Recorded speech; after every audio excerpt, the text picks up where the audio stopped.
Good morning. I'm Cantor Kathy Fromson from Temple Israel in Akron. We welcome you all here today as we remember the life of Donald Singer. Mourning is the price we pay. for having the courage to love others. Even in grief, we know that the wonder of human life is too complex and too magnificent to be memorialized in endless pain. The gifts of spirit our loved one gave us cannot be measured or weighed, nor can they be lost or even tarnished by time. Even in our darkest hours, we know that some of their light and their warmth will always be with us, bringing comfort and courage, and in the fullness of time, healing and peace. Birth is a beginning, and death a destination, and life is a journey. From childhood to maturity and youth to age, from innocence to awareness and ignorance to knowing, from foolishness to discretion and then, perhaps, to wisdom, from weakness to strength or strength to weakness, and often back again, from health to sickness and back we pray to health again, from offense to forgiveness, from loneliness to love, joy to gratitude, pain to compassion, and grief to understanding, from fear to faith, from defeat to defeat to defeat, until looking backward or ahead, we see that victory lies not at some high place along the way, but in having made the journey stage by stage. A sacred pilgrimage. Birth is a beginning, and death a destination, and life is a journey. A sacred pilgrimage to life everlasting. Adonai Natan, Adonai Lakach, Yeshi Yem, Adonai Mevarach. Adonai has given, Adonai has taken away. Blessed be the name of Adonai.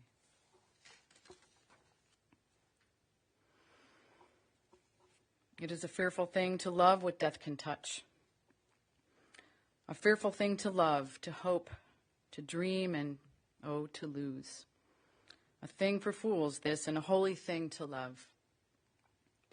For your life has lived in me, your laugh once lifted me, your word was gift to me. And to remember this brings a painful joy. 'Tis a human thing, love, a holy thing, to love what death has touched.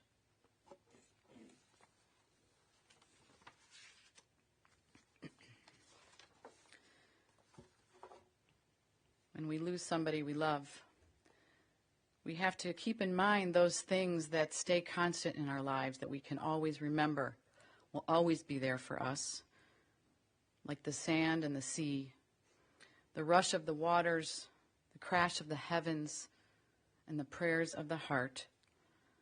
The words of Eli, Eli, a poem by Hannah Senesh.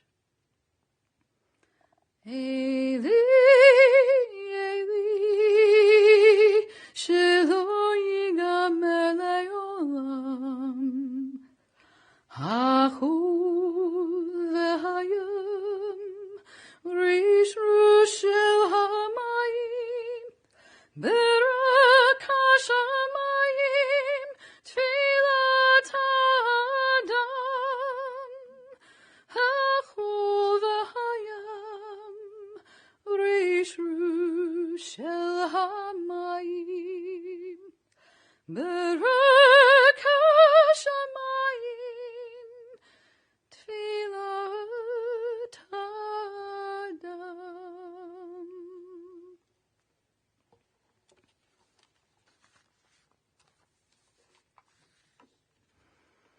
There is a time for everything. A time for every experience under heaven, a time for being born, and a time for dying. For planting and uprooting the planted. A time for destroying and a time for healing. A time for tearing down, for building up, for weeping and for laughing. A time for wailing, a time for dancing, for throwing stones and gathering stones. A time for embracing and a time for refraining from embraces.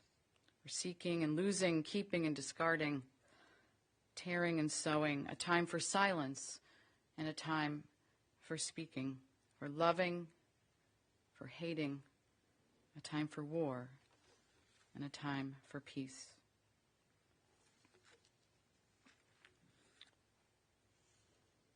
Donald received some care in the last year of his life, so we have a prayer for people who give of themselves and take care for those that need it. We like to acknowledge Kim at this time as she helped him in this last year. There are many pressures involved in living. Sometimes there are even greater pressures in dying. The responsibility of caregiving is all-consuming and exhausting. And for the caregiver to crave relief is as longing, as ancient as the book of Psalms itself. But for those of us blessed with having witnessed the care that one human being can show another, we know that wilderness does not last forever. Pain and sorrow may challenge our faith, but the courage to persevere in the face of adversity is that of a miracle.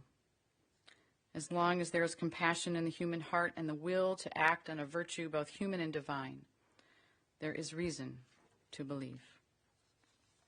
The words of the 23rd Psalm that we pray, Donald is given those shelter of wings as he is in his final resting place. Mizmor leDavid, Adonai roi lo exalt. Bino deshe yarbitzeni, ome menuchut yanachaleni. Nafshi yeshovev, yancheni v'maglei tzedek leman shemu. Gama kilich begil temavit, lo irahara ki ata imandi. Shivtecha u'mishontecha hema yenachamuni. Taruch lefanai shulchan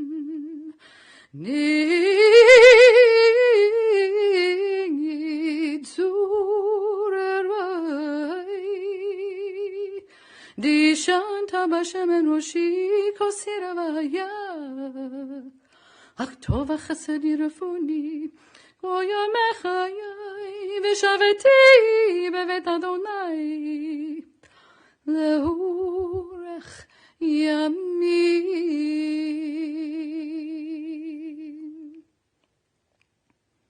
Adonai is my shepherd. I shall not want. God makes me lie down in green pastures, leads me beside still waters, and restores my soul. You lead me in right paths for the sake of your name. Even when I walk in the valley of the shadow of death, I shall fear no evil, for you are with me. Your rod and your staff, they comfort me. You have set a table before me in the presence of my enemies. You have anointed my head with oil, and my cup overflows. Surely goodness and mercy shall follow me all the days of my life, and I shall dwell in the house of God forever.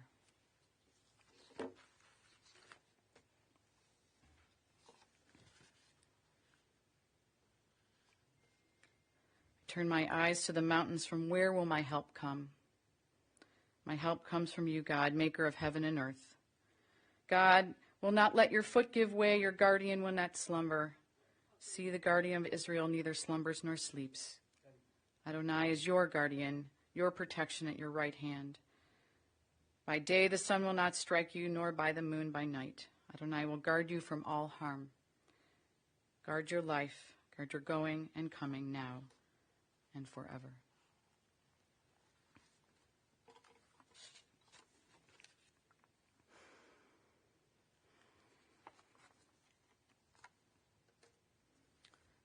This week in the Torah, we will read the Song of the Sea, the Mi Chamocha. It is the parsha where the Israelites found freedom as they crossed the Red Sea.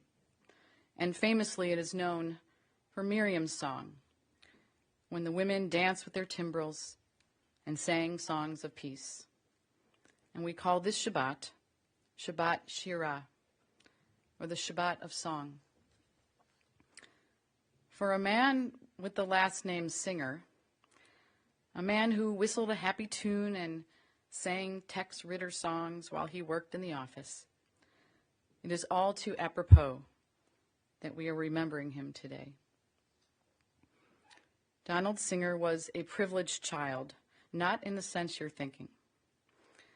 He was privileged that as a youngster he was taken in by his grandparents after the death of his father and given a place to call home. He was privileged that he knew the meaning of putting himself through school, the Ohio State University, while finding time to play the tuba in their coveted marching band. And his privilege was that of the values that he learned from those around him as he went on to earn his accounting degree at Case, enabling him to put his knowledge to good use for a scrap company. This then fostered his desire to start his own business. After he married Anne and raised their three wonderful daughters, Nita, Linda, and Cynthia of blessed memory, he did start his own company, Miles Alloy, in 1963. And there he employed his future son-in-law, Michael, who worked alongside him for 25 years. Michael, you mentioned how the two of you were like the odd couple, and I'm sure you all knew which one was Oscar. You told me you even bought him a vacuum cleaner to use after he ate his tomato and onion sandwich on a Kaiser roll. And you would always find his doodles and cartoons and drawings all over the office. This was his way of enjoying everyday life. His doodles, his lunches, his happy songs. Donald was a happy man who loved to do and to do good. Nita, you told me how your father was always very generous to your family, to his employees. He helped you when you were going through your cancer treatments. You said how he was so giving that he would pay for his employees' medical bills at times. And you highlighted that his employees were often treated to many wonderful lunches. He certainly cared deeply for the people who surrounded him. And his giving did not stop there. It was even extended to strangers. If anyone called him asking for money for a charity, he would give. He became an ardent supporter of many charities, specifically the Cleveland Institute of Music, the Cleveland Orchestra, and many other ways that he could contribute to the greater good. With Michael and then eventually Sean and Kenneth taking over the business, it brought Donald joy to know that his family would carry on this legacy, and it made him so proud. And his grandchildren and great-grandchildren gave him so much joy. He loved being with them and relished their accomplishments. Linda, you said how your dad was such a loving father and grandfather and brother. He was passionate for family and for many things that brought him joy. In his 40s, he was an avid tennis player, sometimes playing after a long workday.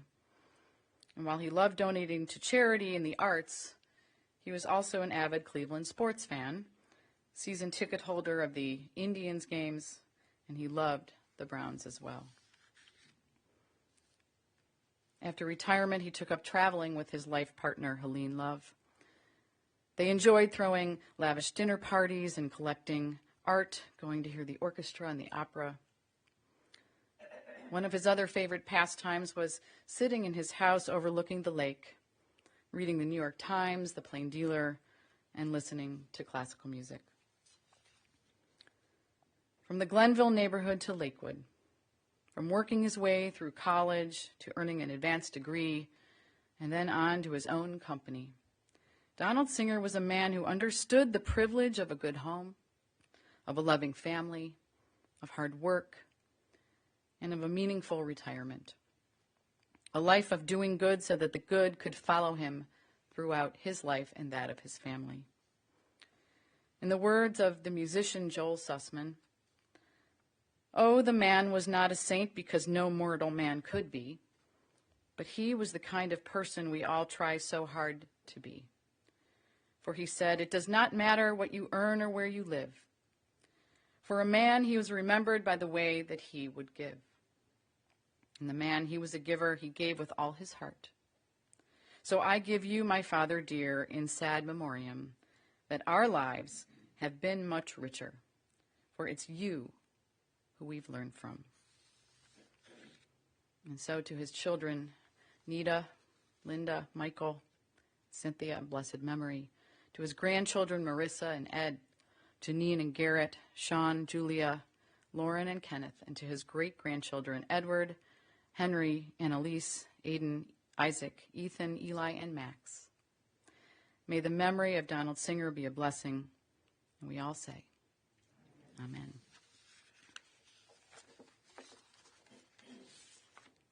We'd like to call up Nita to say a few words.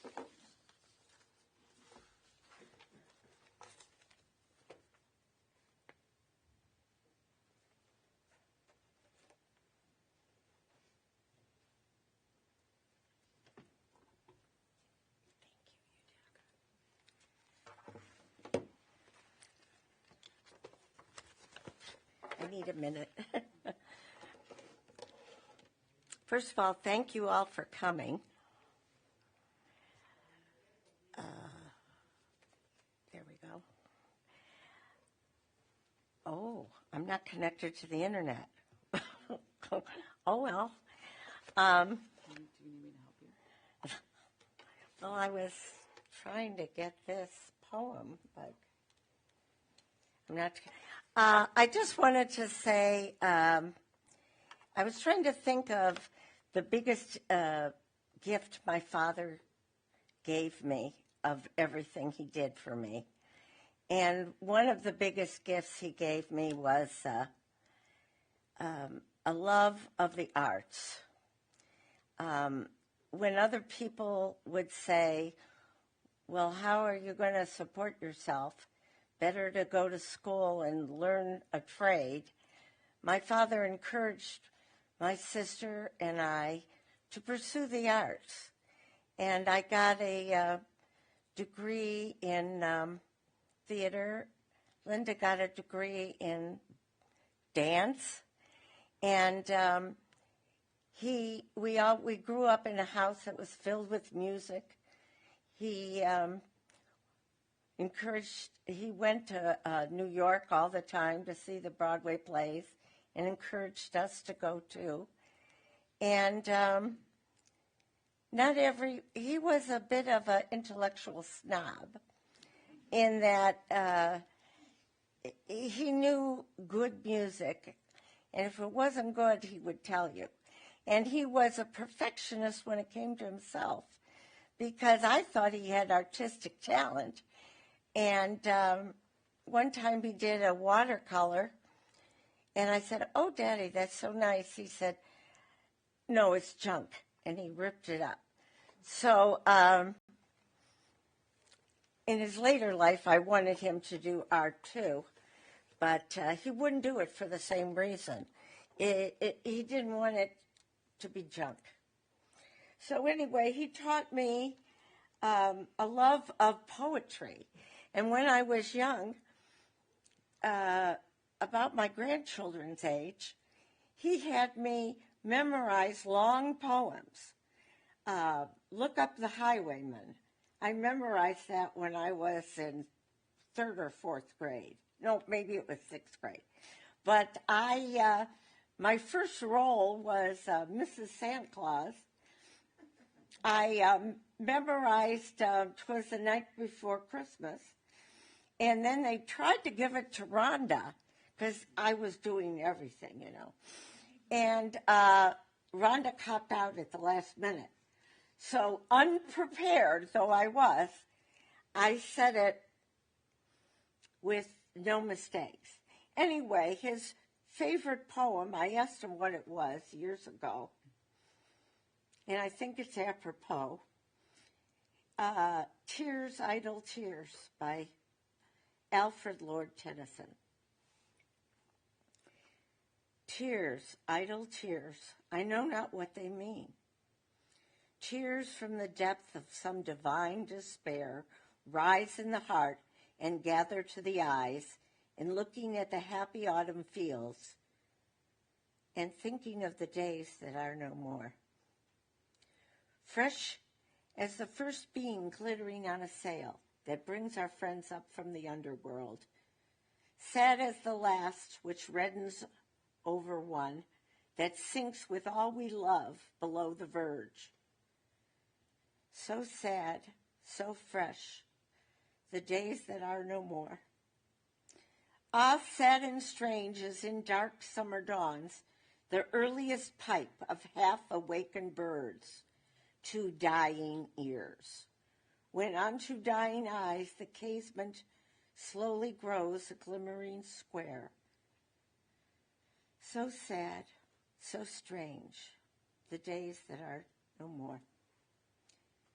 Dear as remembered kisses after death, and sweet as those by hopeless fancy feigned on lips that are for others. Deep as love, deep as first love, and wild with all regret. O death and life, the days that are no more. Thank you for coming.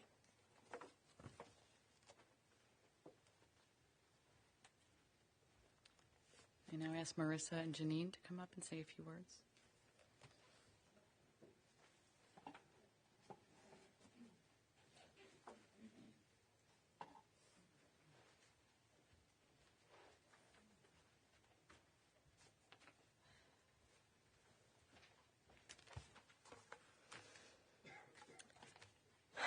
My name is Marissa.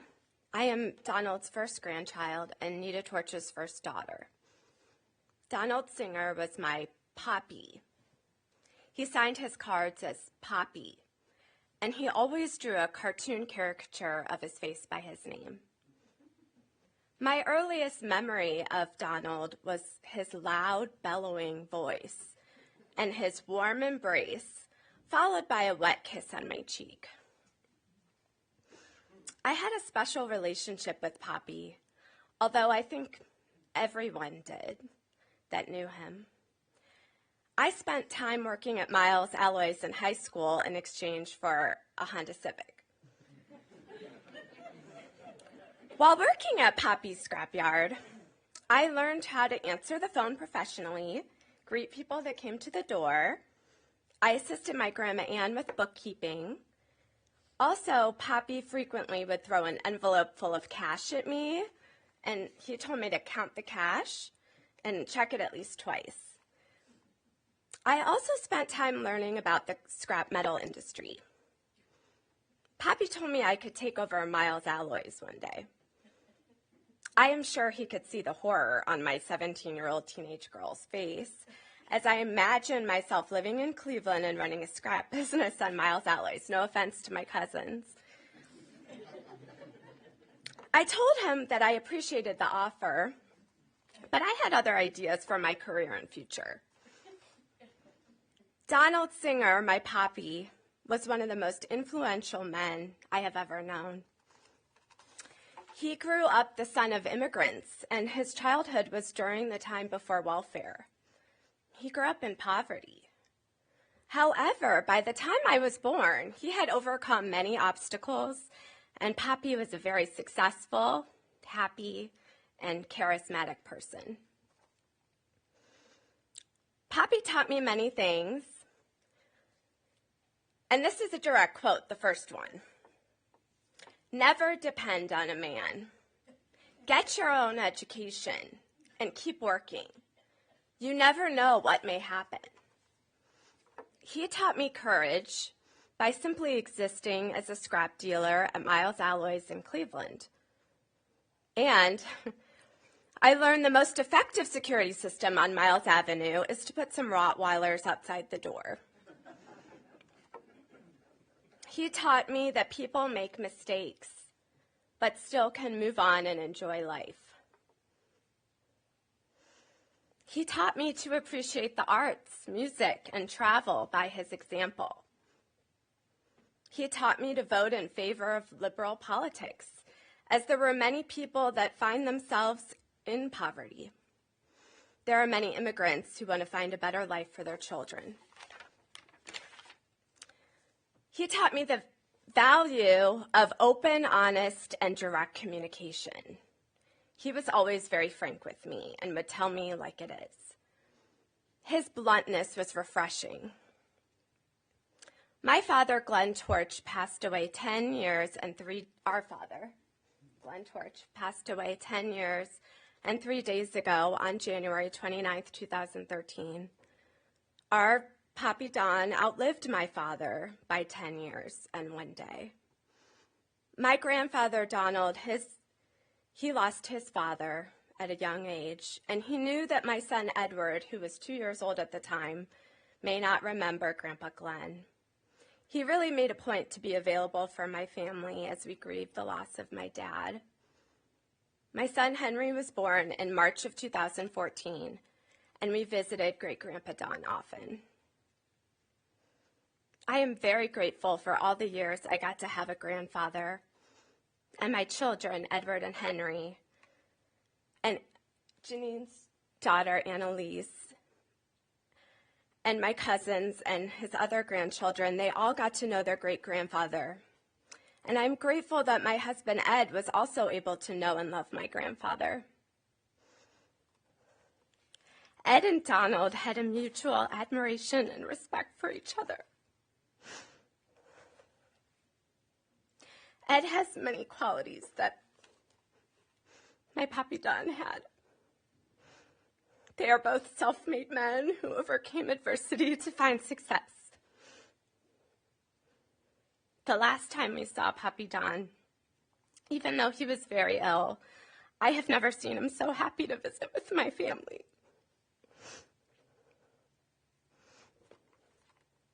He did everything he could to instill a happy memory for his great-grandchildren. I recently read a comment about the transition to death, which I will share here today. The energy inside us continues to exist always. It simply changes shape and form. Since we were all touched by Donald Singer, we may carry on his energy of integrity, his strength, his determination, his charisma, his resilience, his sarcastic humor, his generosity, and his love. He will be greatly missed, and his love will carry on in my memory and my family's memories.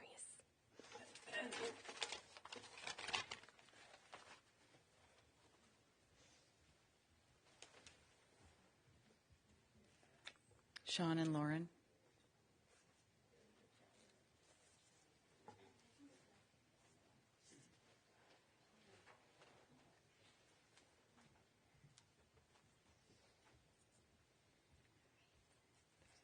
Oh, thanks.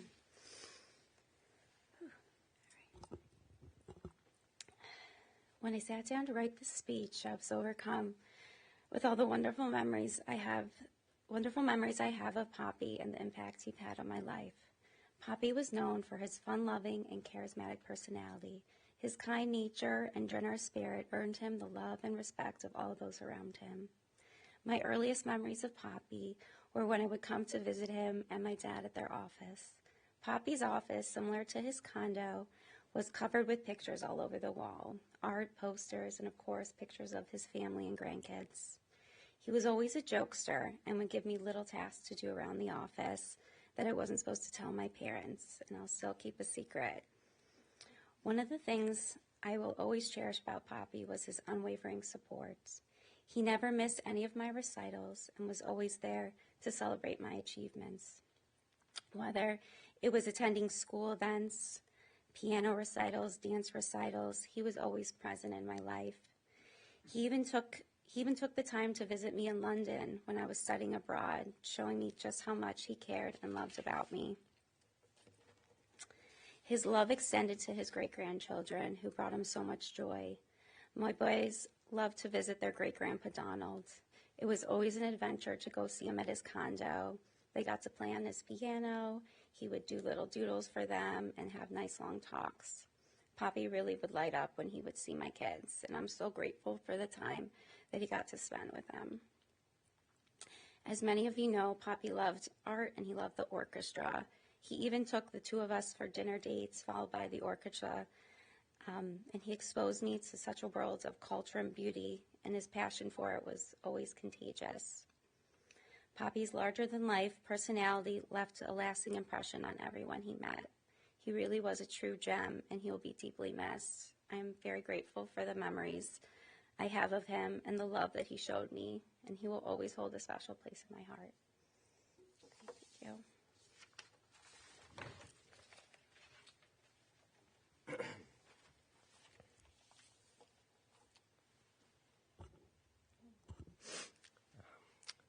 My grandpa Donald, or as we referred to him as Poppy, lived life to the fullest. I believe he grew up in a generation where they live for today and not tomorrow. I learned this at a young age because he would always have a large wad of cash in his pocket. It's not because he didn't trust banks. He just wanted to make sure that he was ready for the day. Whether it was an over-the-top lunch or to buy something for himself or others most of the time, the cost of things wouldn't stop him. My grandpa loved Cleveland sports, especially the Cleveland Indians, unfortunately. Even though we know how frustrating it has been over the years, it never stopped him from watching his team whenever they were on, and I promise you he would always be screaming at his television any chance he got. As mentioned before, my grandpa also had a love for art. For many decades of his life, you would find him at art auctions or galleries. If anyone was lucky enough to see his condo in Lakewood, it was filled from floor to ceiling with paintings, sculptures, vases, of all he collected over the years. I was lucky enough to learn the appreciation of art and theater from him. Lastly, he loved his great-grandchildren. If you knew Donald, you know he was a very vocal and magnetic person. You would always know my grandpa was in the room because of how loud he was. But there was nothing that made him more quiet than his great-grandchildren. He would always just stop and watch them in awe. His love for them was so strong, he would just say things like, "I couldn't believe I had something to do with that." I'm very happy he was able to meet all 8 of them.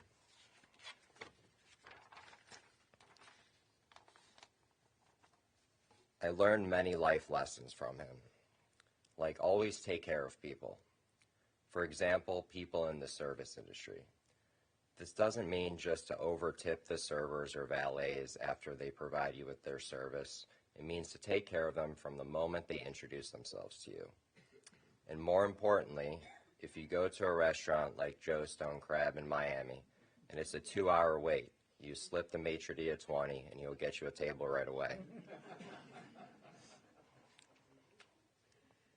All joking aside, my grandpa really did take care of others. Whether it was his family, friends, charities, or complete strangers, he never said no. Another life lesson was driving a car. When I was 15 years old, my whole family spent the holiday in Key West. At the time, my grandpa rented a cool convertible and took me out for my first driving lesson. On the busy small streets of Key West, I remember cruising down the beach with the top down on a perfect sunny day with him. I was 15, so I probably looked 12 at the time, and I still have no idea how I didn't get in trouble. The key lessons of the day was backing up. The key lessons of the day was backing up when we got back to the house he rented. He told me, "You know you can't go any farther back when you hit something." So with that advice, I backed up, hit some metal gate. He looked at me and he said, "Okay, we're good." In 1963, my grandpa began his scrap metal business, Miles Alloys. It started off as a peddling trade, which meant he would buy scrap metal from the public. Even though my grandpa was 5'7" on his best day, his persona was larger than that and would keep customers coming back. He had t-shirts made with his face on them to give out to free for his customers. To this day, I still get a call at least twice a year asking for the free t-shirts with the guy's face on it.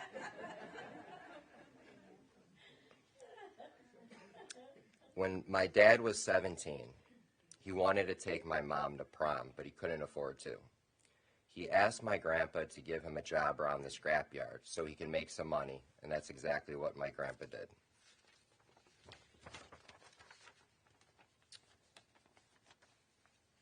Years later, after my father graduated college, he went into business with my grandpa and grew the scrap metal company.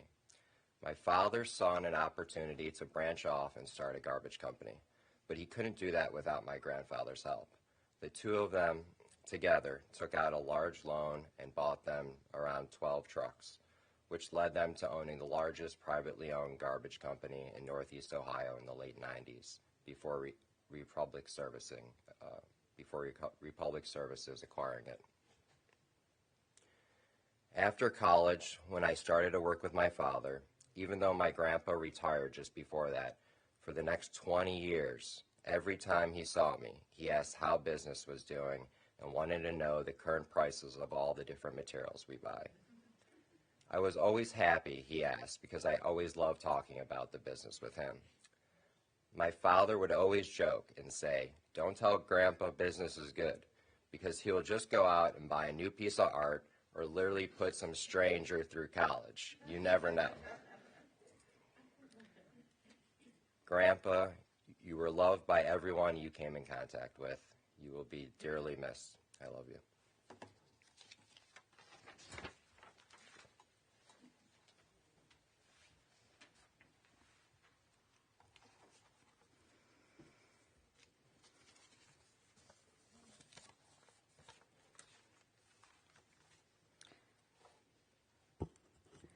When I die, give what's left of me away to children and old men that wait to die. And if you need to cry, cry for your brother walking the street beside you. And when you need me, put your arms around anyone and give them what you need to give me. I want to leave you something better than words or sounds. Look for me in the people I've known or loved. And if you cannot give me away, at least let me live in your eyes and not in your mind. You can love me best by letting hands touch hands and by letting go of children that need to be free. Love doesn't die, people do. So when all that's left of me is love, give me away. Please rise for the Amali Rachamim.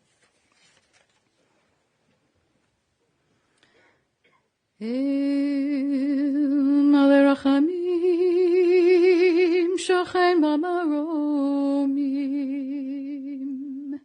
Hamatzei Menucha Nechana, Tachat Kanfei HaShechina, Im Kedoshim HaTorim, Kezoher HaRakim HaTzirim, Et Nishmat Daniel Ben Natan, Shehalach Le'olamo, Bal HaRachamim Yosirihu, B'Sezer Kanafav Le'olamim, Vayitru B'Tzro HaChaim Et Nishmato, Adonai Hu Nechalato, Ve'yanuach B'Shalom HaMishkavo, V'nomar Amin.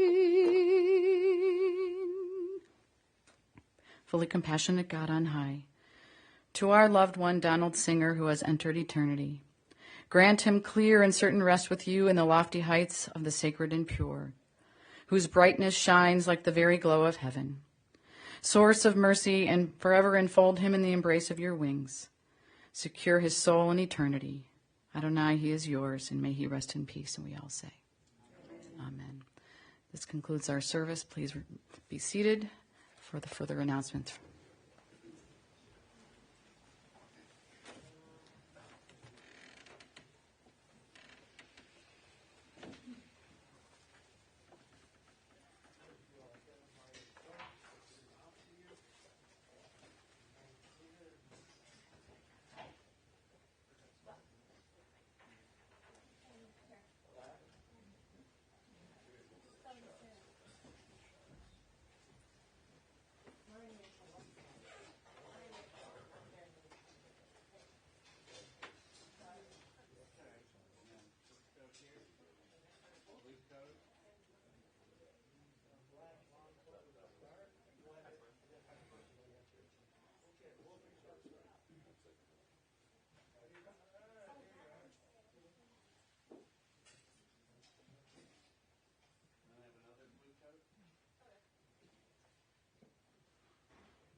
please rise.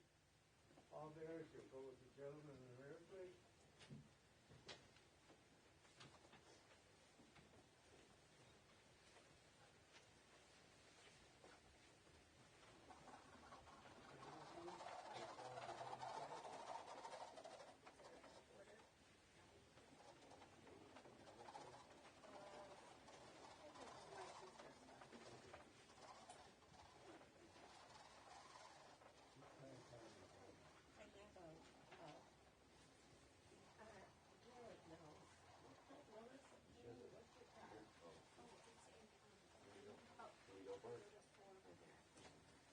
And to the right. Okay, we're going to put the flowers.